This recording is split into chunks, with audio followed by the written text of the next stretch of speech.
ಪ್ರಿಯರಾದ ದೇವರ ಮಕ್ಕಳಿರ, ಈ ದಿನ ಒಂದು ಪ್ರಾಮುಖ್ಯವಾದಂಥ ಅಂಶವನ್ನು ನಾವು ತಿಳ್ಕೊಳ್ಳೋಣ. ಜೀವಸ್ವರೂಪನಾದ ದೇವರ ಸಭೆಯ ಶ್ರೇಷ್ಠತೆ. ಸಭೆ ಅಂದರೆ ಪ್ರಿಯರಾದ ದೇವರ ಮಕ್ಕಳಿರ ಚರ್ಚು. ಇಂಗ್ಲೀಷ್ನಲ್ಲಿ ಚರ್ಚು, ನಮ್ಮ ಭಾಷೆಯಲ್ಲಿ ಸಭೆ. ಸಭೆ ಎಂಬ ಪದಕ್ಕೆ ಅರ್ಥ ಮನುಷ್ಯರು ಕಟ್ಟಿರುವಂಥ ಕಟ್ಟಡಗಳು ಅಲ್ಲ. ಮನುಷ್ಯರು ಕಟ್ಟಿರುವಂಥ ಕಟ್ಟಡಗಳು ದೇವರ ಸಭೆಯಾಗಿರುವಂಥ ಭಕ್ತರು ಒಂದು ಸ್ಥಳದಲ್ಲಿ ಸೇರುವುದಕ್ಕೆ. ಅದು ಒಂದು ಚಿಕ್ಕ ಸ್ಥಳ ಆಗಿರ್ಬೋದು, ಇಲ್ಲ ದೊಡ್ಡ ಸ್ಥಳ ಆಗಿರ್ಬೋದು, ಗ್ರಾಮದಲ್ಲಿ ಆಗಿರ್ಬೋದು, ಇಲ್ಲಾಂದರೆ ದೊಡ್ಡ ದೊಡ್ಡ ಪಟ್ಟಣಗಳಲ್ಲಿ ಆಗಿರ್ಬೋದು. ಮಂದಿರಗಳು ಎಂದು, ಚರ್ಚುಗಳು ಎಂದು, ಆಲಯಗಳೆಂದು ಕರೆಯಲ್ಪಡ್ತಾ ಇದೆ ನೋಡಿ. ದೇವರ ಮಕ್ಕಳಾಗಿರುವಂಥ ಸಭೆ ಕೂಡುವುದಕ್ಕೆ, ಸಭೆಯಾಗಿ ಸೇರುವುದಕ್ಕೆ. ಸಭೆ ಒಂದು ಸ್ಥಳದಲ್ಲಿ ಸೇರುವುದಕ್ಕೆ, ಚರ್ಚು ಒಂದು ಸ್ಥಳದಲ್ಲಿ ಸೇರುವುದಕ್ಕೆ. ಈ ಸಮಾಜದಲ್ಲಿ ಕಟ್ಟಡಗಳನ್ನು ಪರಿಚಯ ಮಾಡಿದ್ದಾರೆ. ಕಟ್ಟಡಗಳನ್ನು ಪರಿಚಯ ಮಾಡಿದ್ದಾರೆ. ವಿಧ ವಿಧವಾದಂಥ ನಿರ್ಮಾಣಗಳು ಪ್ರಪಂಚ ದೇಶದಲ್ಲಿ ನಡೆದಿವೆ. ಸಭೆಯವರು ಮಾತನಾಡ್ಕೊಳ್ತಾರೆ, ನಮ್ಮದು ಚರ್ಚು ಅದ್ಭುತವಾಗಿ ನಿರ್ಮಾಣವಾಗಿದೆ, ನಮ್ಮದು ಚರ್ಚು ಉನ್ನತವಾಗಿ ನಿರ್ಮಾಣವಾಗಿದೆ, ನಮ್ಮ ಚರ್ಚು ಶ್ರೇಷ್ಠವಾದದ್ದು ಅಂತ. ಕ್ರೈಸ್ತ ಸಮಾಜದಲ್ಲಿ ಹೀಗೆ ಮಾತನಾಡಿಕೊಳ್ಳುವಂಥದ್ದನ್ನು ನಾವು ನೋಡುತ್ತೇವೆ. ಮನುಷ್ಯರು ಕಟ್ಟಿರುವಂಥ ಕಟ್ಟಡಗಳು, ಮನುಷ್ಯರು ಕಟ್ಟಿರುವಂಥ ಆಲಯಗಳು ಇದೆ ನೋಡಿ, ಅದು ದೇವರು ಏರ್ಪಾಟು ಮಾಡಿರುವಂಥ ಸಭೆನ. ಯೇಸು ಕ್ರಿಸ್ತರು ಒಂದು ಮಾತನ್ನು ಹೇಳ್ತಾರೆ. ಮತ್ತಾಯನ ಬರೆದ ಸುವಾರ್ತೆ 16ನೇ ಅಧ್ಯಾಯ 18ನೇ ವಚನದಲ್ಲಿ, ಮತ್ತು ನಾನು ನಿನಗೆ ಒಂದು ಮಾತನ್ನು ಹೇಳುತ್ತೇನೆ, ಅದೇನೆಂದರೆ, ನೀನು ಪೇತ್ರನು, ಈ ಬಂಡೆಯ ಮೇಲೆ ನನ್ನ ಸಭೆಯನ್ನು ಕಟ್ಟುವೆನು, ಪಾತಾಳ ಲೋಕದ ಬಲವು ಅದನ್ನು ಸೋಲಿಸಲಾರದು. ಪರಲೋಕ ರಾಜ್ಯದ ಬೀಗದ ಕೈಗಳನ್ನು ನಿನಗೆ ಕೊಡುವೆನು. ಭೂಲೋಕದಲ್ಲಿ ನೀನು ಯಾವುದನ್ನು ಕಟ್ಟುತ್ತೀಯೋ ಅದು ಪರಲೋಕದಲ್ಲಿಯೂ ಕಟ್ಟಿರುವುದು, ಮತ್ತು ಭೂಲೋಕದಲ್ಲಿ ನೀನು ಯಾವುದನ್ನು ಬಿಚ್ಚುತ್ತೀಯೋ ಅದು ಪರಲೋಕದಲ್ಲಿಯೂ ಬಿಚ್ಚಿರುವುದು ಅಂತ. ಇಲ್ಲಿ ಪ್ರಭು ಪೇತ್ರನಿಗೆ ಹೇಳುವಂಥ ಮಾತು, ನೀನು ಪೇತ್ರನು, ಈ ಬಂಡೆಯ ಮೇಲೆ ನನ್ನ ಸಭೆಯನ್ನು ಕಟ್ಟುವೆನು ಅಂತಾರೆ. ಪೇತ್ರನು ಅಂದರೆ ಬಂಡೆ. ಪ್ರಿಯರಾದ ದೇವರ ಮಕ್ಕಳಿರ, ಪ್ರತಿಯೊಬ್ಬರೂ ಕೂಡ ಯೋಚನೆ ಮಾಡಿ, ಈ ದಿನಗಳಲ್ಲಿ ದೇವರ ಸಭೆಗಳು ಎಂದು, ಯೇಸು ಕ್ರಿಸ್ತರ ಸಭೆಗಳು ಎಂದು ಕರೆಯಲ್ಪಡ್ತಾ ಇವೆ. ಎಲ್ಲರೂ ಕೂಡ ನೋಡುವಾಗ ನಮ್ಮದು ದೇವರ ಸಭೆ, ನಮ್ಮದು ಯೇಸು ಕ್ರಿಸ್ತರ ಸಭೆ, ನಮ್ಮದು ಶ್ರೇಷ್ಠವಾದಂಥ ಸಭೆ, ನಮ್ಮದು ಉನ್ನತವಾದಂಥ ಸಭೆ ಅಂತ ಎಲ್ಲರೂ ಹೇಳ್ಕೊಳ್ತಾ ಇದ್ದಾರೆ. ಪ್ರತಿ ಸಭೆಯವರು ನಮ್ಮದು ಶ್ರೇಷ್ಠವಾದದ್ದು, ನಮ್ಮದು ಒಳ್ಳೆಯ ಸಭೆ ಅಂತ ಪ್ರತಿ ಸಭೆಯವರು ಹೇಳ್ಕೊಳ್ತಾರೆ. ಪ್ರತಿ ಸಭೆಯವರು ಹೇಳಿಕೊಂಡಾಗ ನಮ್ಮ ಸಭೆಯಲ್ಲಿ ದೇವರಿದ್ದಾರೆ, ನಮ್ಮ ಚರ್ಚಿನಲ್ಲಿ ದೇವರಿದ್ದಾರೆ, ನಮ್ಮ ಚರ್ಚಿನಲ್ಲಿ ಪವಿತ್ರಾತ್ಮರಿದ್ದಾರೆ, ತಂದೆಯು, ಮಗನು, ಪವಿತ್ರಾತ್ಮರು ಇದ್ದಾರೆ ನಮ್ಮ ಸಭೆಯಲ್ಲಿ, ಯೇಸು ಕ್ರಿಸ್ತರಿದ್ದಾರೆ ನಮ್ಮ ಸಭೆಯಲ್ಲಿ ಅಂತ ಪರಿಚಯ ಮಾಡ್ತಾರೆ. ಪರಿಚಯ ಮಾಡಿರುವಾಗ ಪ್ರತಿ ಸಭೆಗಳಲ್ಲಿ ಗೊಂದಲಗಳಿವೆ, ಜಗಳ ಇದೆ, ಸಮಸ್ಯೆಗಳಿದೆ, ತೊಂದರೆಗಳಿದೆ. ಪ್ರತಿ ಸಭೆಗಳಲ್ಲಿ ಗೊಂದಲ ಇದೆ. ಎಲ್ಲರೂ ಹೇಳುವಂಥದ್ದು ಮಾತು, ನಮ್ಮ ಸಭೆಯಲ್ಲಿ ದೇವರಿದ್ದಾರೆ, ನಮ್ಮ ಸಭೆಯಲ್ಲಿ ದೇವರಿದ್ದಾರೆ ಅಂತ. ನಿಜವಾಗಲೂ ವಾಕ್ಯದ ಪ್ರಕಾರ ಸಭೆಯಲ್ಲಿ ದೇವರಿದ್ದರೆ ತುಂಬ ಸಂತೋಷ, ತುಂಬ ಸಂತೋಷ. ನಾವು ಸತ್ಯವಾದ ಸಭೆಯವರು, ನಾವು ನಿಜವಾದ ಸಭೆಯವರು. ನಮ್ಮಲ್ಲಿ ಸತ್ಯ ಇದೆ, ನಮ್ಮಲ್ಲಿ ಕ್ರಿಸ್ತನಿದ್ದಾನೆ ಅಂತ ಹೇಳಿಕೊಂಡಾಗ ಪ್ರಿಯರ ದೇವ್ರ ಮಕ್ಕಳಿರ, ಯಾರು ಸತ್ಯವಾದ ಸಭೆಯವರು, ನಿಜವಾದ ಸೇವಕರು, ನಿಜವಾದ ಭಕ್ತರು, ನಮ್ಮದು ನಿಜವಾದ ಸಭೆ, ನಮ್ಮದು ನಿಜವಾದ ಚರ್ಚು, ಜೀವಸ್ವರೂಪನಾದ ದೇವರ ಚರ್ಚು, ಜೀವಸ್ವರೂಪನಾದ ಯೇಸು ಕ್ರಿಸ್ತರ ಚರ್ಚು ಅಂತ ಕರೆಯಲ್ಪಡ್ತಾ ಇದ್ದಾರೆ, ಹೇಳ್ಕೊಳ್ತಾ ಇದ್ದಾರೆ. ಅವರ ಮಧ್ಯದಲ್ಲೇ ಅನೇಕ ಜಗಳಗಳಿದೆ. ಜಗಳ ನೋಡುವಾಗ, ಆ ಕಿರಿಕಿರಿಗಳು ನೋಡುವಾಗ ಹೆಸರಿಗೋಸ್ಕರ, ಅಧಿಕಾರದಗೋಸ್ಕರ, ಈ ಸಭೆಯಲ್ಲಿ ನನಗೆ ಅಧಿಕಾರ ಕೊಟ್ಟಿಲ್ಲ, ನಾನೇ ಈ ಸಭೆಯಲ್ಲಿ ಅಧಿಕಾರಿ, ನಾನು ಹಿರಿಯನು, ನಾನು ಅಧಿಕಾರಿ, ನಾನು ಈ ಸಭೆಗೆ ಹಿರಿಯನು, ನಾನು ಈ ಸಭೆಯಲ್ಲಿ ಒಬ್ಬ ಮೆಂಬರ್ ಆಗಿದ್ದೀನಿ, ನಾನು ಈ ಸಭೆಯಲ್ಲಿ ಸೇವಕನಾಗಿದ್ದೀನಿ, ವಿಶ್ವಾಸಿಯಾಗಿದ್ದೀನಿ, ನನಗೆ ಹೇಳದೆ ಈ ಕಾರ್ಯಕ್ರಮ ಮಾಡಿದ್ರು, ನನಗೆ ಹೇಳಿಲ್ಲ, ನನಗೆ ತಿಳಿಸಿಲ್ಲ, ಕಾರ್ಯಕ್ರಮಗಳ ಬಗ್ಗೆ ಗೊತ್ತಿದ್ದರೂ ಕೂಡ ನಮಗೆ ತಿಳಿಸಿಲ್ಲವೆಂದು, ನಮಗೆ ಹೇಳಿಲ್ಲವೆಂದು ಇದೊಂದು ಕಿರಿಕಿರಿ ಇರುತ್ತೆ. ನಾನು ಅಧಿಕಾರಿ ಎಂದು, ನನ್ನ ಮಾತೇ ನೀವು ಕೇಳಬೇಕು ಎಂದು ಇದೊಂದು ಕಿರಿಕಿರಿ ಇರುತ್ತೆ. ಅಲ್ಲಿ ದೇವರ ಸುವಾರ್ತೆಗಿಂತ ಹೆಚ್ಚಾದ ಕಿರಿಕಿರಿ ಏನಪ್ಪ ಅಂತ ನೋಡುವಾಗ, ಅವರವರ ಮಧ್ಯದಲ್ಲಿ ಗಲಾಟೆಗಳಿರುತ್ತೆ. ಗಲಾಟೆಗಳು, ಗೊಂದಲಗಳು ಇದ್ದಾಗ ಅದು ನಿಜವಾದ ದೇವರ ಸಭೆಯಾಗುತ್ತಾ, ಯೇಸು ಕ್ರಿಸ್ತರ ಸಭೆಯಾಗುತ್ತಾ? ಆಸ್ತಿಗೋಸ್ಕರ ಕಿರಿಕಿರಿಗಳು ಇದ್ದಾಗ, ಅಧಿಕಾರದಗೋಸ್ಕರ ಕಿರಿಕಿರಿಗಳು ಇದ್ದಾಗ, ಹೆಸರಿಗೋಸ್ಕರ ಸಮಸ್ಯೆಗಳು ಇದ್ದಾಗ, ಪ್ರತಿಯೊಂದು ಸಮಸ್ಯೆಗಳು ಅಲ್ಲಿ ಇದ್ದಾಗ ಅದು ದೇವರ ಸಭೆಯಾಗುತ್ತಾ? ದೇವರ ಸಭೆ. ಪ್ರಿಯರ ದೇವ್ರ ಮಕ್ಕಳಿರ, ದೇವರ ಸಭೆ ಅಂದರೆ ಏನು? ಯೇಸು ಕ್ರಿಸ್ತರ ಸಭೆ ಅಂದರೆ ಏನು? ಜೀವಸ್ವರೂಪನಾದಂಥ ದೇವರ ಸಭೆ ಅಂದರೆ ಏನು? ಕಿರಿಕಿರಿಗಳು, ಸಮಸ್ಯೆಗಳು, ಜಗಳಗಳು ಇದ್ದರೆ ಅದು ಸಭೆ ಆಗುತ್ತಂತ ನೋಡುವಾಗ ಅಲ್ಲ ರೀ, ಸಭೆ ಆಗಲ್ಲ. ಸಭೆ ನಾಯಕರು ಅವರಿಗೆ ಬೀಳಲ್ಲ, ಅವರು ಇವರಿಗೆ ಬೀಳಲ್ಲ, ಒಬ್ಬರ ಮೇಲೆ ಒಬ್ಬರು ದ್ವೇಷ, ಹಗೆ ಇರುತ್ತೆ, ಹೊಟ್ಟೆ ಕಿಚ್ಚು ಇರುತ್ತೆ. ಒಬ್ಬರಂದರೆ ಒಬ್ರಿಗಾಗಲ್ಲ, ಇವರಂದರೆ ಅವ್ರಿಗಾಗಲ್ಲ, ಅವರಂದರೆ ಇವ್ರಿಗಾಗಲ್ಲ. ಮುಖದಲ್ಲಿ ವಿಕಾರ, ದ್ವೇಷ ಇರುತ್ತೆ. ಇವೆಲ್ಲ ಕೂಡ ನೋಡುವಾಗ ಸಭೆಗಳಲ್ಲೇ ಕಾಣುತ್ತೇವೆ. ಯೇಸು ಕ್ರಿಸ್ತರು ಇಂಥ ಸಭೆಯನ್ನು ಕಟ್ಟಿದ್ದಾರಾ? ಯೇಸು ಕ್ರಿಸ್ತರು ಕಟ್ಟಿರುವಂಥ ಸಭೆ ಇಂಥದ್ದ? ಅಂದರೆ ಯೇಸು ಕ್ರಿಸ್ತರು ನಿರ್ಮಿಸಿರುವಂಥ ಚರ್ಚ್ ಇದೆ ನೋಡಿ, ಪ್ರಭು ನಿರ್ಮಿಸಿರುವಂಥ ಚರ್ಚು. ಚರ್ಚು ಅಂದರೆ ಸಭೆ, ಸಭೆ, ಸಭೆಗೆ ಚರ್ಚು. ಚರ್ಚು ಅಂದರೆ ಎಲ್ಲರಿಗೂ ಗೊತ್ತಾಗುತ್ತೆ. ಚರ್ಚ್ ಅಂದರೆ ಎಲ್ಲರಿಗೂ ಗೊತ್ತಾಗುತ್ತೆ. ಸಭೆ ಅಂದರೆ ಯಾರಿಗೂ ಅರ್ಥ ಆಗಲ್ಲ. ಸಭೆ ಎನ್ನುವಂಥ ಪದಕ್ಕೆ ಅರ್ಥ ಇಂಗ್ಲೀಷ್ನಲ್ಲಿ ಚರ್ಚ್ ಅಂತ ಹೇಳಿದ್ದಾರೆ. ಚರ್ಚು ಅಂದರೆ ಮನುಷ್ಯರು ಕಟ್ಟಿರುವಂಥ ಕಟ್ಟಡಗಳಲ್ಲ. ಮನುಷ್ಯರು ಕಟ್ಟಿರುವಂಥ ಕಟ್ಟಡಗಳನ್ನು ಪ್ರಭು ಸ್ಥಾಪನೆ ಮಾಡ್ತಾರ? ಮತ್ತಾಯನ ಬರೆದ ಸುವಾರ್ತೆಯಲ್ಲಿ 16-18 ವಚನದಲ್ಲಿ ಗಮನಿಸುವಾಗ, ಪೇತ್ರನು ನೀನು ಬಂಡೆ, ನಿನ್ನ ಮೇಲೆ ನನ್ನ ಸಭೆಯನ್ನು ಕಟ್ಟುತ್ತೇನೆ, ಅಂದರೆ ನನ್ನ ಚರ್ಚನ್ನು ಕಟ್ಟುತ್ತೇನೆ. ಪೇತ್ರನಾಗಿರುವಂಥ ನೀನು ಬಂಡೆ, ನಿನ್ನ ಮೇಲೆ ನನ್ನ ಚರ್ಚನ್ನು ಕಟ್ಟುತ್ತೇನೆ ಅಂತಾರೆ. ಪ್ರಭು ತನ್ನ ಚರ್ಚನ್ನು ಕಟ್ತಾರಂತೆ.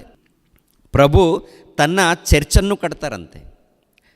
ಯಾರ ಮೇಲೆ ಕಟ್ಟಿದ್ದಾರೆ, ಯಾರ ಮೇಲೆ ಕಟ್ತೀನಿ ಅಂತ ಹೇಳಿದಾರಂತ ನೋಡುವಾಗ, ಪೇತ್ರನು ಎಂಬ ಬಂಡೆಯ ಮೇಲೆ, ಅಂದರೆ ಆತನ ಮೂಲಕ ಚರ್ಚನ್ನು ಕಟ್ಟುತ್ತೇನೆ ಅಂತ ಹೇಳ್ತಾರೆ. ಪೇತ್ರನ ಮೂಲಕ ಚರ್ಚನ್ನು ಕಟ್ಟುತ್ತೇನೆ ಅಂತ ಹೇಳ್ತಾರೆ. ಕಟ್ಟುತ್ತೇನೆ ಅಂದರೆ ಮನುಷ್ಯರು ಕಟ್ಟಿರುವಂಥ ಕಟ್ಟಡಗಳು ಇದೆ ನೋಡಿ, ಚಿಕ್ಕ ಕಟ್ಟಡಗಳು, ದೊಡ್ಡ ದೊಡ್ಡ ಕಟ್ಟಡಗಳು, ಇನ್ನೂ ದೊಡ್ಡ ದೊಡ್ಡ ಕಟ್ಟಡಗಳಿದೆ ನೋಡಿ. ಇಂಥ ಒಂದು ಕಟ್ಟಡಗಳನ್ನು ಕುರಿತು ಹೇಳಿದ್ದಾರ? ಅಂಥ ಕಟ್ಟಡವನ್ನು ಪ್ರಭು ಕಟ್ತಾರ?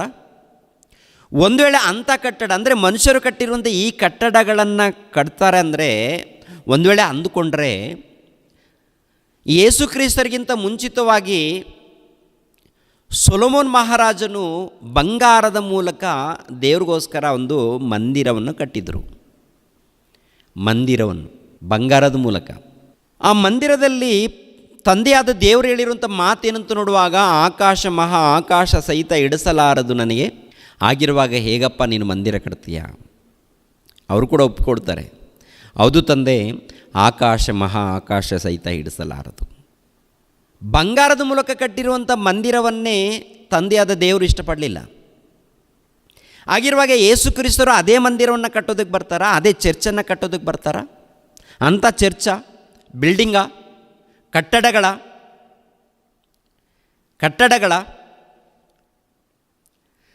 ಜೀವ ಸ್ವರೂಪನಾಗಿರುವಂಥ ದೇವರ ಸಭೆ ಅಂದರೆ ಏನು? ಕಟ್ಟಡಗಳನ್ನು ಕಟ್ಟುತ್ತೇನೆ ಅಂತ ಹೇಳಿದಾರ? ಕಟ್ಟಡಗಳು ಖಂಡಿತವಾಗಿ ಇರಲೇಬೇಕು.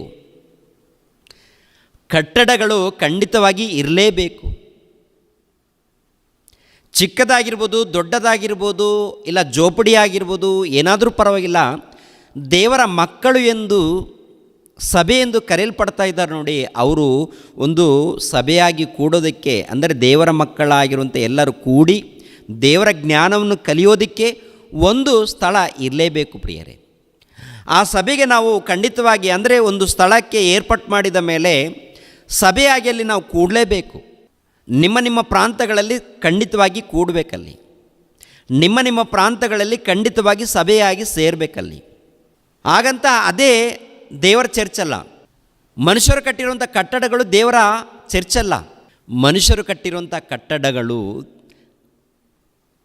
ಜೀವಸ್ವರೂಪನಾಗಿರುವಂಥ ದೇವರ ಸಭೆ ಕೂಡೋದಕ್ಕೆ, ದೇವರ ಸಭೆ ಸೇರುವುದಕ್ಕೆ. ನೋಡಿ, ಯೇಸು ಪ್ರಭು ಹೇಳಿದ್ದಾರಲ್ಲ, ಪೇತ್ರನು ನೀನು ಬಂಡೆ, ನಿನ್ನ ಮೇಲೆ ನನ್ನ ಸಭೆಯನ್ನು ಕಟ್ಟುವೆನು. ಅಂದರೆ ಬಿಲ್ಡಿಂಗ್ ಕಟ್ತೀನಂತ ಹೇಳಿಲ್ಲ, ಕಟ್ಟಡಗಳನ್ನು ಕಟ್ತೀನಂತ ಹೇಳಿಲ್ಲ. ಅವರು ಅದ್ರಿಗೋಸ್ಕರ ಬಂದಿಲ್ಲ. ಅವರು ಒಂದು ವೇಳೆ ಕಟ್ಟಬೇಕು, ಅದನ್ನು ಕಟ್ಟಬೇಕಂದ್ರೆ ಈ ಲೋಕಗಿಂತ ಅದ್ಭುತವಾಗಿ ಕಟ್ತಾರೆ ಅವರು. ಈ ಲೋಕ ಇದೆಯಲ್ಲ, ಜಗತ್ತು, ಈ ಜಗತ್ತು ಸಾಲದು, ಅಷ್ಟು ಅದ್ಭುತವಾದಂಥದ್ದು ಕಟ್ತಾರೆ. ಅದು ದೊಡ್ಡ ಕೆಲಸ ಅಲ್ಲ ದೇವರಿಗೆ, ಅದು ದೊಡ್ಡ ಕೆಲಸ ಅಲ್ಲ. ಯಾಕೆಂದರೆ ಈ ಜಗತ್ತೇ ಅವ್ರ ಮೂಲಕ ಉಂಟಾಗಿದೆ. ತಂದೆಯಾದ ದೇವರು ಯೇಸು ಕ್ರಿಸ್ತರ ಮೂಲಕ ಉಂಟು ಮಾಡಿದ್ದಾರೆ. ಆದಿಯಲ್ಲಿ ವಾಕ್ಯವಿತ್ತು, ವಾಕ್ಯವು ದೇವರ ಬಳಿಯಲ್ಲಿತ್ತು, ವಾಕ್ಯವು ದೇವರಾಗಿತ್ತು. ಆ ವಾಕ್ಯವೆಂಬುವನು ಆದಿಯಲ್ಲಿ ದೇವರ ಬಳಿಯಲ್ಲಿದ್ದನು, ಆತನ ಮೂಲಕವಾಗಿ ಸಮಸ್ತವು ಉಂಟು ಮಾಡಿದನು. ತಂದೆಯಾದ ದೇವರು ಯೇಸು ಕ್ರಿಸ್ತರ ಮೂಲಕ ಉಂಟು ಮಾಡಿದ್ದಾರೆ. ಯೇಸು ಕ್ರಿಸ್ತರ ಮೂಲಕ ತಂದೆಯಾದ ದೇವರು ಉಂಟು ಮಾಡಿದ್ದಾರೆ ಈ ಜಗತ್ತನ್ನು. ಸೂರ್ಯನನ್ನು, ಚಂದ್ರನನ್ನು, ನಕ್ಷತ್ರಗಳನ್ನು, ಭೂಮಿಯನ್ನು, ಭೂಮಿಯಲ್ಲಿದ್ದಂಥ ಜೀವರಾಶಿಗಳನ್ನು, ಸಮುದ್ರವನ್ನು, ಸಮುದ್ರದಲ್ಲಿರುವಂಥ ಸರ್ವ ಜೀವರಾಶಿಗಳನ್ನು ಎಲ್ಲವನ್ನು ತಂದೆಯಾದ ದೇವರು ಯೇಸು ಕ್ರಿಸ್ತರ ಮೂಲಕ ಉಂಟು ಮಾಡಿದ್ದಾರೆ. ಅವ್ರ ಮೂಲಕ ಉಂಟು ಮಾಡಿರುವಾಗ ಭೂಮಿಯ ಮೇಲೆ ಚಿಕ್ಕ ಒಂದು ಮಂದಿರವನ್ನು ಕಟ್ಟೋದಕ್ಕೆ ಬರ್ತಾರ ಅವರು?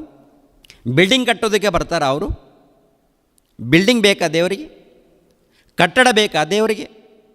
ದೇವರಿಗೆ ಕಟ್ಟಡಗಳು ಬೇಕಾ? ಬಿಲ್ಡಿಂಗು ಬೇಕಾ ದೇವರಿಗೆ? ದೇವರಿಗೆ ಬೇಕಾದದ್ದು ಭಕ್ತರು. ದೇವರಿಗೆ ಬೇಕಾದದ್ದು ಭಕ್ತರು. ಬಂಗಾರದ ಮೂಲಕ ಕಟ್ಟಡಗಳು ಬೇಕಾಗಿಲ್ಲ, ಬಂಗಾರದ ಮೂಲಕ ಮಂದಿರ ಬೇಕಾಗಿಲ್ಲ. ದೇವರ ಮಕ್ಕಳೇ ಭಕ್ತರು. ದೇವರ ಮಕ್ಕಳಿದ್ದಾರಲ್ಲ, ಭಕ್ತರಿದ್ದಾರೆ ನೋಡಿ, ಈ ಭಕ್ತರೇ ದೇವರಿಗೆ ಬಂಗಾರ, ಭಕ್ತರೇ ದೇವರಿಗೆ ವಜ್ರ. ಭಕ್ತರನ್ನು ಕುರಿತು ಹೇಳಿರುವಂಥ ಮಾತೇನಂತ ನೋಡುವಾಗ, ನನ್ನ ಸ್ವಕೀಯ ಪ್ರಜೆಗಳು ಅಂತ ಹೇಳ್ತಾರೆ. ನನ್ನ ಸ್ವಕೀಯ ಪ್ರಜೆಗಳು ಅಂತ ಹೇಳುವಾಗ ದೇವರಿಗೆ ಬೇಕಾದದ್ದು ಮಾನವರು ಎಂದು, ಭಕ್ತರು ಎಂದು ಗೊತ್ತಾಗುತ್ತೆ. ಅಂದರೆ ಮನುಷ್ಯರು ಕಟ್ಟಿರುವಂಥ ಕಟ್ಟಡಗಳು ಚರ್ಚು ಅಲ್ಲ ಪ್ರಿಯರೇ. ಮತ್ತು ನಿಜವಾದ ಚರ್ಚು ಯಾವುದಂತೂ ನೋಡುವಾಗ, ನಿಜವಾದ ಚರ್ಚು ಯಾವುದು ಅಂತ ನೋಡುವಾಗ, ಪ್ರಿಯರಾದ ದೇವರ ಮಕ್ಕಳಿರ, ಕೊಲೆಸದವರಿಗೆ ಬರೆದ ಮೊದಲನೇ ಪತ್ರಿಕೆ 1ನೇ ಅಧ್ಯಾಯ ಇಲ್ಲ 16ನೇ ವಚನವನ್ನು ನೋಡೋಣ. 16ನೇ ವಚನ. ಭೂಪರಲೋಕಗಳಲ್ಲಿರುವ ದೃಶ್ಯಾದೃಶ್ಯವಾದವುಗಳೆಲ್ಲವೂ, ಸಿಂಹಾಸನಗಳಾಗಲಿ, ಪ್ರಭುತ್ವಗಳಾಗಲಿ, ದೊರೆತನಗಳಾಗಲಿ, ಅಧಿಕಾರಗಳಾಗಲಿ, ಆತನಲ್ಲಿ ಸೃಷ್ಟಿಸಲ್ಪಟ್ಟವು. ಸರ್ವವು ಆತನ ಮುಖಾಂತರವಾಗಿಯೂ ಆತನಗೋಸ್ಕರವಾಗಿಯೂ ಸೃಷ್ಟಿಸಲ್ಪಟ್ಟಿತು.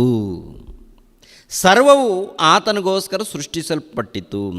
ಆತನು ಎಲ್ಲಕ್ಕೂ ಮೊದಲು ಇದ್ದವನು, ಆತನು ಸಮಸ್ತಕ್ಕೂ ಆಧಾರಭೂತನು. ಸಭೆಯೆಂಬ ದೇಹಕ್ಕೆ ಆತನು ಶಿರಸ್ಸು.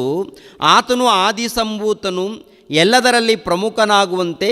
ಸತ್ತವರೊಳಗಿಂದ ಮೊದಲು ಎದ್ದು ಬಂದವನು ಆತನೇ.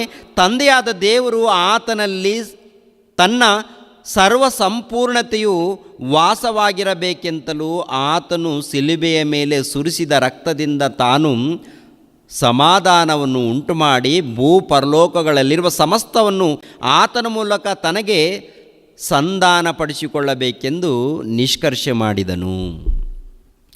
ಮೇಲ್ಗಡೆ ಮಾತು ನೋಡುವಾಗ ಸಭೆ ಎಂಬ ದೇಹಕ್ಕೆ ಆತನು ಶಿರಸ್ಸು. ಸಭೆ ಎಂಬ ದೇಹಕ್ಕೆ, ಸಭೆ ಎಂಬ ದೇಹ, ಸಭೆ ಎಂಬ ದೇಹ ಅಂದರೆ ಸಭೆ ಅಂದರೆ ಚರ್ಚ್ ಎಂಬ ದೇಹ. ಚರ್ಚು ಅಂದರೆ ಪ್ರಿಯರಾದ ದೇವರ ಮಕ್ಕಳಿರ, ದೇವರ ಮಕ್ಕಳಾಗಿರುವಂಥ ನಾವೆಲ್ಲರೂ ಸೇರಿದ್ರೇ ಚರ್ಚು. ಇಬ್ಬರು ಇರ್ಬೋದು, ಮೂವರು ಇರ್ಬೋದು, ಒಬ್ಬರು ಇರ್ಬೋದು, ಏನ್ರಿ, ಒಬ್ಬರು ಇರ್ಬೋದು, ಇಬ್ಬರು ಇರ್ಬೋದು, 4 ಮಂದಿ ಇರ್ಬೋದು. ಯಾವಾಗ ತಂದೆಯ ಮಗನ ಪವಿತ್ರಾತ್ಮನ ಹೆಸರಿನಲ್ಲಿ ದೀಕ್ಷಾಸ್ನಾನ ಪಡ್ಕೊಳ್ತೀವೋ ಆವಾಗ ಕ್ರಿಸ್ತನಲ್ಲಿ ಸೇರಿಸಲ್ಪಡ್ತೀವಿ. ಕ್ರಿಸ್ತನಲ್ಲಿ ಹೇಗೆ ಸೇರಿಸಲ್ಪಡ್ತೀವಿ ಅಂತ ನೋಡುವಾಗ ಸಭೆಗೆ ನನ್ನ ದೇಹ ಅಂತ ಹೇಳ್ತಾರೆ, ಚರ್ಚಿಗೆ ನನ್ನ ದೇಹವು ಅಂತ ಹೇಳ್ತಾರೆ. ಅಂದರೆ ಚರ್ಚ್ ಅಂದರೆ ನಾವೇನು ತೋರಿಸ್ತೀವಿ ಹೇಳಿ? ಚರ್ಚು ಅಂದರೆ ನಾವೇನು ತೋರಿಸ್ತೀವಪ್ಪ ಅಮ್ಮ? ಚರ್ಚ್ ಅಂದರೆ ಏನು ತೋರಿಸ್ತೀವಮ್ಮ? ದೊಡ್ಡದೊಂದು ಅಲ್ಲಿ ಕಟ್ಟಡ ಇದೆ. ಆ ಕಟ್ಟಡದ ಮೇಲೆ ಒಂದು ಶಿಲುಬೆಯ ಒಂದು ಗುರುತಿದೆ, ಶಿಲುಬೆ ಗುರುತು.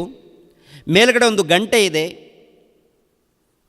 ಯೇಸು ಕ್ರಿಸ್ತರ ಒಂದು ಶಿಲುಬೆಯ ಗುರುತಿದೆ, ಯೇಸು ಕ್ರಿಸ್ತರ ಶಿಲುಬೆಯ ಗುರುತು. ಅಲ್ಲಿ ಒಂದು ವಿಗ್ರಹಗಳು, ಇನ್ನು ಅನೇಕ ವಿಗ್ರಹಗಳು.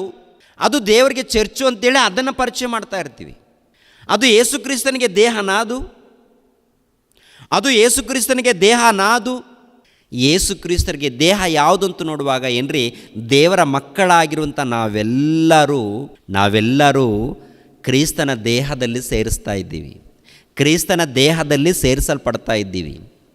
ಕ್ರಿಸ್ತನ ದೇಹದಲ್ಲಿ ಯಾವಾಗ ನೀವು ದೀಕ್ಷಾಸ್ನಾನ ಪಡ್ಕೊಳ್ತೀರೋ ಆಗ ಕ್ರಿಸ್ತನ ದೇಹದಲ್ಲಿ ಸೇರಿಸಲ್ಪಡ್ತಿದ್ದೀವಿ. ಕ್ರಿಸ್ತನ ದೇಹ ಅಂದರೆ ಕಟ್ಟಡಗಳಲ್ಲ, ಭಕ್ತರಿಗೆ ಹೋಲಿಸಿದ್ದಾನೆ. ದೇಹ ಅಂದರೆ ಈ ದೇಹದಲ್ಲಿ ಎಷ್ಟು ಅವಯವಗಳು ಇರುತ್ತೋ, ಕಣ್ಣುಗಳು, ಮೂಗು, ಕಿವಿ, ತಲೆಯಲ್ಲಿ ಕೂದಲುಗಳು, ಆನಂತರ ಗುಂಡಿಗೆ ಆಗಿರ್ಬೋದು, ಕಿಡ್ನಿ ಆಗಿರ್ಬೋದು, ಇಲ್ಲ ಒಳಗಡೆ ಎಲುಬುಗಳಾಗಿರ್ಬೋದು, ನರಗಳಾಗಿರ್ಬೋದು, ಇಲ್ಲ ಮಾಂಸ ಆಗಿರ್ಬೋದು, ಅಂಗಾಲು ಮೊದಲುಗೊಂಡು ಈ ದೇಹದಲ್ಲಿ ಎಷ್ಟು ಅವಯವಗಳಿದೆಯೋ, ಎಲ್ಲ ಅವಯವಗಳು ಸೇರಿದರೆ ಒಂದು ದೇಹವಾಗುತ್ತೋ ಅದೇ ಪ್ರಕಾರ ದೇವರ ಮಕ್ಕಳೆಂದು ಕರೆಯಲ್ಪಡುತ್ತಿರುವಂಥ ಎಲ್ಲ ಕ್ರೈಸ್ತರು, ಭಕ್ತರು, ನಿಜವಾದ ಭಕ್ತರು ಸೇರಿದರೆ ಕ್ರಿಸ್ತನ ದೇಹವಾಗುತ್ತೆ. ನಿಜವಾದ ಎಲ್ಲ ಭಕ್ತರು ಸೇರಿದರೆ ಕ್ರಿಸ್ತನ ದೇಹವಾಗುತ್ತೆ. ಆ ಕ್ರಿಸ್ತನ ದೇಹಕ್ಕೆ ಯೇಸು ಕ್ರಿಸ್ತರು ಶಿರಸ್ಸಂತೆ. ಶಿರಸ್ಸು ಅಂದರೆ ತಲೆ ಯಾಕೆ ಅಂದರೆ ಈ ದೇಹಕ್ಕೆ ತಲೆ ಯೇಸು ಕ್ರಿಸ್ತರ. ಅಂದರೆ ಅರ್ಥ ಏನು ಗೊತ್ತಾ? ಸಭೆ ಎಂಬ ದೇಹ ಅಂದರೆ ದೇವರ ಮಕ್ಕಳಾಗಿರುವಂಥ ನಾವೆಲ್ಲರೂ ಕೂಡಿದರೇ ಸಭೆ. ಆ ಸಭೆಗೆ ಕ್ರಿಸ್ತನ ದೇಹ. ಆ ಸಭೆಗೆ ಕ್ರಿಸ್ತನ ದೇಹ ಆಗಿರುವಾಗ ಆ ದೇಹಕ್ಕೆ ತಲೆ ಯೇಸು ಕ್ರಿಸ್ತರು. ಯೇಸು ಕ್ರಿಸ್ತರ ದೇಹಕ್ಕೆ ತಲೆ ಆಗಿರುವಾಗ, ಅಂದರೆ ಸಭೆಗೆ ತಲೆಯಾಗಿರುವಾಗ, ಶಿರಸ್ಸಾಗಿರುವಾಗ, ಆ ಯೇಸು ಕ್ರಿಸ್ತರ ಆಜ್ಞೆಗಳ ಪ್ರಕಾರ ಈ ಸಭೆ ನಡಿಬೇಕು. ಯಾರ ಪ್ರಕಾರ ನಡಿಬೇಕು? ಯೇಸು ಕ್ರಿಸ್ತರ ಆಜ್ಞೆಗಳ ಪ್ರಕಾರ ಈ ಸಭೆ ನಡಿಬೇಕು.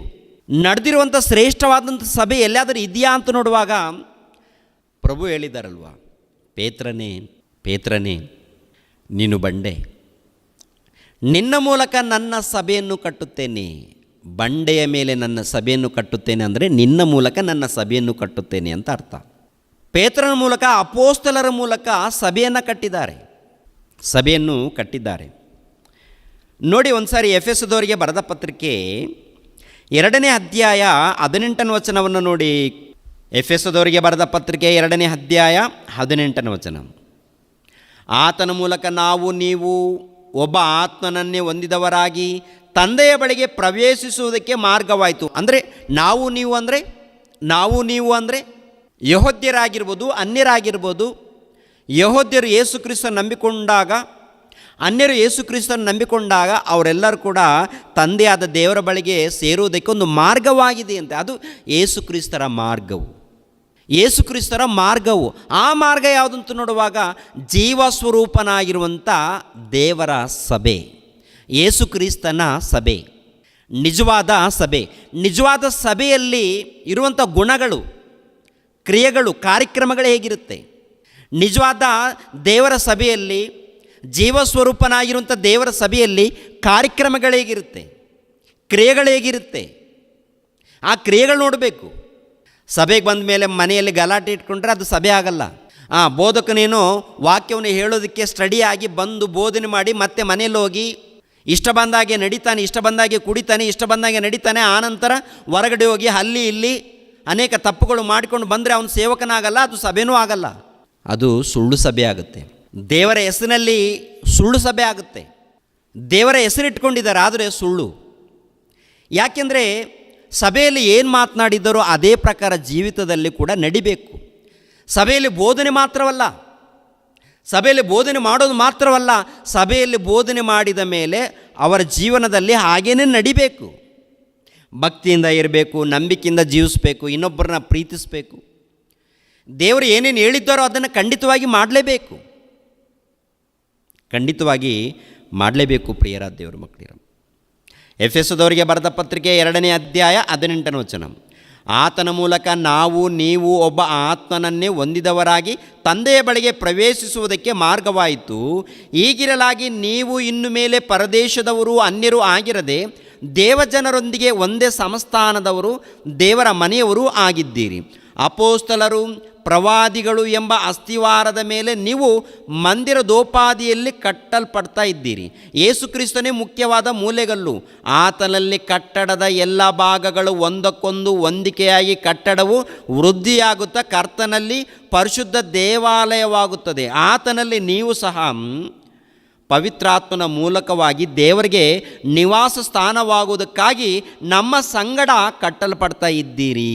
ನಮ್ಮ ಸಂಗಡ ಕಟ್ಟಲ್ಪಡ್ತಾ ಇದ್ದೀರಿ ಅಂದರೆ ದೇವರ ದೃಷ್ಟಿಯಲ್ಲಿ ನೋಡುವಾಗ ಯಾವುದು ಶ್ರೇಷ್ಠವಾದದ್ದು ಅಂತ ನೋಡುವಾಗ ದೇವರ ಮಕ್ಕಳಾಗಿರುವಂಥ ಸಭೆ ಇದೆ ನೋಡಿ, ದೇವರ ಮಕ್ಕಳು ಅವರು ಶ್ರೇಷ್ಠ, ದೇವರ ಮಕ್ಕಳು ಶ್ರೇಷ್ಠ.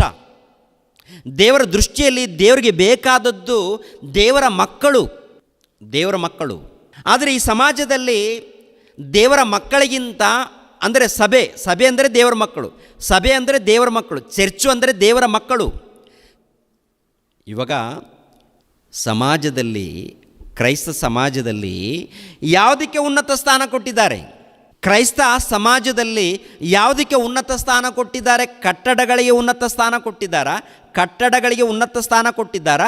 ಅಥವಾ ದೇವರ ಮಕ್ಕಳು ಎಂದು ಕರೆಯಲ್ಪಡುತ್ತಿರುವಂಥ ಸಭೆಗೆ ಉನ್ನತ ಸ್ಥಾನ ಕೊಟ್ಟಿದ್ದಾರಾ? ಕಟ್ಟಡಕ್ಕೆ ಉನ್ನತ ಸ್ಥಾನ ಇದೆ. ಕಟ್ಟಡ ಅಂದರೆ ಕಟ್ಟಡ ಬಗ್ಗೆ ಅವರು ಮಾತನಾಡ್ಕೊಳ್ತಾ ಇರ್ತಾರೆ, ಕಟ್ಟಡಗಳ ಬಗ್ಗೆ, ಮನುಷ್ಯರು ಕಟ್ಟಿರುವಂಥ ಕಟ್ಟಡಗಳನ್ನು ಕುರಿತು ದೊಡ್ಡದಾಗಿ ಹೇಳ್ತಾರೆ, ಅದಕ್ಕೆ ಉನ್ನತ ಸ್ಥಾನ ಕೊಡ್ತಾರೆ. ಆದರೆ ದೇವರ ಮಕ್ಕಳೆಂದು ಸಭೆಗೆ, ಚರ್ಚಿಗೆ, ಅಂದರೆ ದೇವರ ಮಕ್ಕಳಾಗಿರುವಂಥ ಚರ್ಚಿಗೆ, ಸಭೆಗೆ ಯಾವ ಸ್ಥಾನ ಇದೆ? ಯಾವ ಸ್ಥಾನ ಕೊಡ್ತಾ ಇದ್ದಾರೆ? ಹೇಗೆ ನೋಡ್ತಾ ಇದ್ದಾರೆ? ಹೇಗೆ ನೋಡ್ತಾ ಇದ್ದಾರೆ? ಹೇಗೆ ಪರಿಚಯ ಮಾಡ್ತಾ ಇದ್ದಾರೆ? ಹೇಗೆ ನೋಡ್ತಾ ಇದ್ದಾರೆ? ನಾವು ದೇವರ ಸಭೆಯಲ್ಲಿ ಅಂದರೆ ಕ್ರಿಸ್ತನ ದೇಹದಲ್ಲಿ ಸೇರಿಸಲ್ಪಟ್ಟಿದ್ದೀವಿ. ಯಾವಾಗ? ದೀಕ್ಷಾ ಸ್ನಾನದ ಮೂಲಕ ಸೇರಿಸಲ್ಪಟ್ಟ ಮೇಲೆ ಆತ್ಮಿಕವಾಗಿ ಮತ್ತೆ ಬೆಳೀತಾ ಇದ್ದೀವಿ, ಆತ್ಮಿಕವಾಗಿ ಬೆಳೀತಾ ಇದ್ದೀವಿ. ಕ್ರಿಸ್ತನ ಸಭೆಯಲ್ಲಿ ಅಂದರೆ ಚರ್ಚಿನಲ್ಲಿ ಆತ್ಮಿಕವಾಗಿ ಬೆಳೆಯುವಂಥದ್ದು ಅದು 1ನೇ ಶತಮಾನದಲ್ಲಿ. ಪ್ರಿಯರ ದೇವರ ಮಕ್ಕಳಿರ, 1ನೇ ಶತಮಾನದಲ್ಲಿ ನೋಡುವಾಗ ಅದ್ಭುತವಾದಂಥ ಸಭೆ ಪ್ರಾರಂಭವಾಗಿದೆ, ಅದ್ಭುತವಾದಂಥ ಸಭೆ ಪ್ರಾರಂಭವಾಗಿದೆ. ಅಂಥ ಸಭೆ ಈ ಕಾಲದಲ್ಲಿ ಇದೆಯಾ? 1ನೇ ಶತಮಾನದಲ್ಲಿ ಸ್ಥಾಪನೆಯಾಗಿರುವಂಥ ಸಭೆ ಇದೆ ನೋಡಿ, ಅಂಥ ಗುಣಗಳು, ಅಂಥ ಕ್ರಿಯೆಗಳು ಈ ಕಾಲದಲ್ಲಿ ಎಲ್ಲಾದರೂ ಇದೆಯಾ? ಎಲ್ಲಾದರೂ ಇದ್ದರೆ ಅದು ದೇವರ ಜೀವ ಸ್ವರೂಪನಾಗಿರುವಂಥ ದೇವರ ಸಭೆಯಾಗುತ್ತೆ. ಹೇಗಿದೆ ಅಂತ ನೋಡುವಾಗ ಪ್ರಿಯರೇ, ಒಂದು ಸಾರಿ ಅಪೋಸ್ತಲರ ಕೃತ್ಯಗಳು 2ನೇ ಅಧ್ಯಾಯ, ಅಪೋಸ್ತಲರ ಕೃತ್ಯಗಳು 2ನೇ ಅಧ್ಯಾಯ 41ನೇ ವಚನ. ಅಪೋಸ್ತಲರ ಕೃತ್ಯಗಳು 2ನೇ ಅಧ್ಯಾಯ 41ನೇ ವಚನವನ್ನು. ಅವನ ಮಾತಿಗೆ ಒಪ್ಪಿಕೊಂಡವರು ದೀಕ್ಷಾ ಸ್ನಾನ ಮಾಡಿಸಿಕೊಂಡರು. ಆ ದಿವಸ ಸುಮಾರು 3,000 ಜನರು ಅವರಲ್ಲಿ ಸೇರಿದರು. ಇವರು ಅಪೋಸ್ತಲರ ಬೋಧನೆಯನ್ನು ಕೇಳುವುದರಲ್ಲಿಯೂ ಸಹೋದರರ ಅನ್ಯೋನ್ಯತೆಯಲ್ಲಿಯೂ ರೊಟ್ಟೆ ಮುರಿಯುವುದರಲ್ಲಿಯೂ ಪ್ರಾರ್ಥನೆಗಳಲ್ಲಿಯೂ ನಿರತರಾಗಿದ್ದರು. ಅಂದರೆ ಅಪೋಸ್ತಲರು ಬೋಧನೆ ಮಾಡಿದ್ದಾರೆ, ಅದ್ರ ಜೊತೆಗೆ ಪೇತ್ರನು ಕೂಡ ಬೋಧನೆ ಮಾಡಿದ್ದಾನೆ. ಅವತ್ತು ಸ್ಥಾಪನೆಯಾಗಿದೆ ಯೇಸುಕ್ರಿಸ್ತರ ಸಭೆ.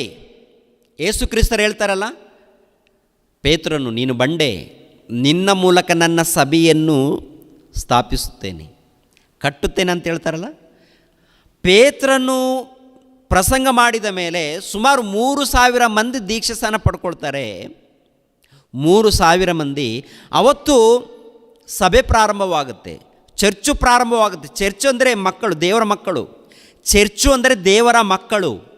ಪದೇ ಪದೇ ಯಾಕೆ ಹೇಳ್ತಾ ಇದ್ದೀನಂದರೆ, ನರಗಳಲ್ಲಿ ಕಣಗಳಲ್ಲಿ ಕಟ್ಟಡಗಳು ತುಂಬಿಕೊಂಡಿದ್ದಾರೆ. ಚರ್ಚ್ ಅಂದರೆ ಕಟ್ಟಡಗಳು. ಚರ್ಚು ಅಂದರೆ ಕಟ್ಟಡಗಳು ತೋರಿಸ್ತಾರೆ. ಚರ್ಚು ಅಂದರೆ ಕಟ್ಟಡಗಳು ತೋರಿಸ್ತಾರೆ. ಚರ್ಚು ಅಂದರೆ ಕಟ್ಟಡಗಳು, ಶಿಲುಬೆ ಗುರುತು, ಮರಿಯಮ್ಮನ ವಿಗ್ರಹ ಅದು ತೋರಿಸ್ತಾರೆ. ಚರ್ಚು ಅಂದರೆ ಅದು, ಚರ್ಚು ಅಂದರೆ ಅದು ಅಂತ ತೋರಿಸ್ತಾರೆ. ಅಲ್ಲ ಪ್ರಿಯರೇ, ದೇವರ ಮಕ್ಕಳಾಗಿರುವಂಥ ನೀವೇ ನಿಜವಾದ ಚರ್ಚ್ ಆಗಿರಬೇಕು. ದೇವರ ಮಕ್ಕಳು ಚರ್ಚು, ಸಭೆ. ದೇವರ ಮಕ್ಕಳೇ ಚರ್ಚು, ಸಭೆ. ಕ್ರಿಸ್ತನ ದೇಹ ಅದು. ಚರ್ಚು ಅಂದರೆ ಕ್ರಿಸ್ತನ ದೇಹ ಅದು, ಕ್ರಿಸ್ತನ ಶರೀರ ಅದು.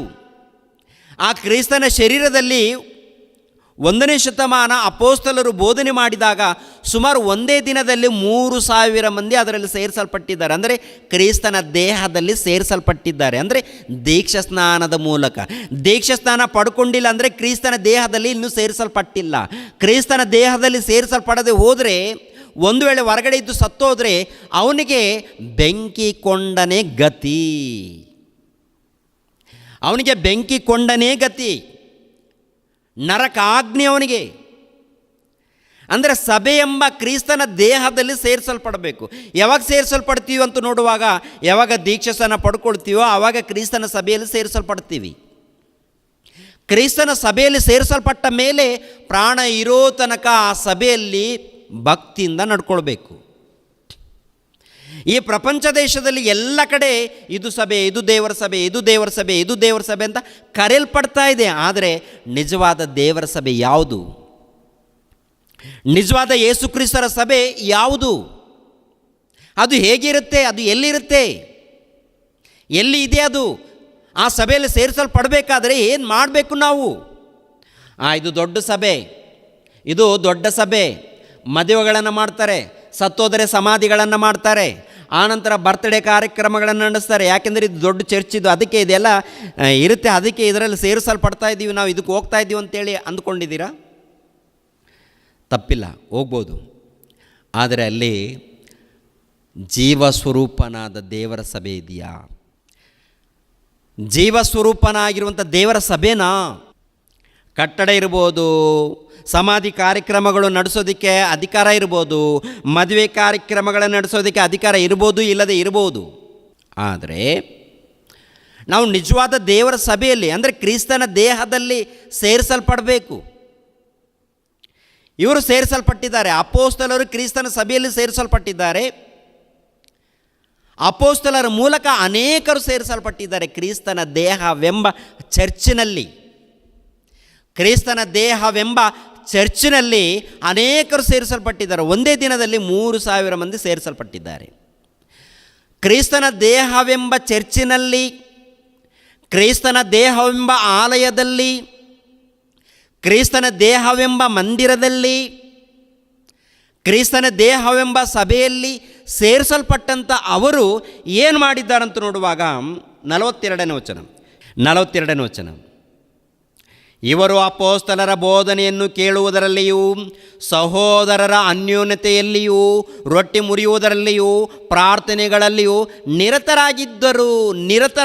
ಏನೇನು ಅದು ನೋಡುವಾಗ ಪ್ರಿಯರಾದ ದೇವರ ಮಕ್ಕಳಿರ, ಅಪೊಸ್ತಲರ ಬೋಧನೆಯಲ್ಲಿ ಅಂದರೆ ಅಪೊಸ್ತಲರು ಏನು ಬೋಧನೆ ಮಾಡಿದ್ದಾರೆ ಈಗಿನ ಕಾಲದಲ್ಲಿ ಅದೇ ಬೋಧನೆಯಲ್ಲಿ ನಾವಿರಬೇಕು.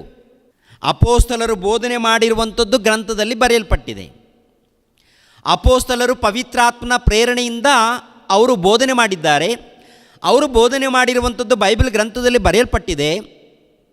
ಬರೆಯಲ್ಪಟ್ಟಂಥ ಮಹಾಜ್ಞಾನದ ಸಂಗತಿಗಳನ್ನು ನಾವು ಏನು ಮಾಡಬೇಕು? ಕೇಳಬೇಕು. ಮೊದಲನೇದಾಗಿ ಇವರು ವಾಕ್ಯದ ಪ್ರಕಾರ ಬೋಧನೆ ಹೇಳ್ತಾ ಇದ್ದಾರೆ ಇಲ್ವಂತ ಮೊದಲನೇದಾಗಿ ಕೇಳಬೇಕು. ವಾಕ್ಯದ ಪ್ರಕಾರ ಇದೆಯಾ? ಅಪೊಸ್ತಲರು ಹೇಳಿದ ಹಾಗೆ ಇದೆಯಾ? 1ನೇ ಶತಮಾನದಲ್ಲಿ ಅಪೊಸ್ತಲರು ಹೇಳಿದ ಹಾಗೆ ಬೋಧನೆ ಇದೆಯಾ? ಹಾಗಿದ್ದರೆ ಅದು ದೇವರ ಸಭೆಯಾಗುತ್ತೆ. ಕಲ್ಪನೆ ಕಥೆಗಳನ್ನು, ಮಾಯ ಬೋಧನೆಗಳನ್ನು ಹೇಳಿದರೆ ಅದು ದೇವರ ಸಭೆ ಆಗಲ್ಲ. ಕಲ್ಪನೆ ಕಥೆಗಳು, ಮಾಯಾ ಬೋಧನೆಗಳು, ಅನೇಕ ಕಥೆಗಳು, ಕುಂದಿರಿಸುವಂಥದ್ದು, ಎಬ್ಬಿಸುವಂಥದ್ದು, ಟಚ್ ಅಂದರೆ ಬೀಳಿಸುವಂಥದ್ದು, ಅನ್ಯ ಭಾಷೆಗಳನ್ನು ಮಾತನಾಡ್ತೀವಿ ಅಂತ ಹೇಳುವಂಥದ್ದು, ಕೂಗಾಡುವಂಥದ್ದು, ಇವೆಲ್ಲ ಮಾಡಿದ್ರೆ ಇದು ಬೈಬಲ್ ವಾಕ್ಯಕ್ಕೆ ವಿರುದ್ಧವಾದದ್ದು.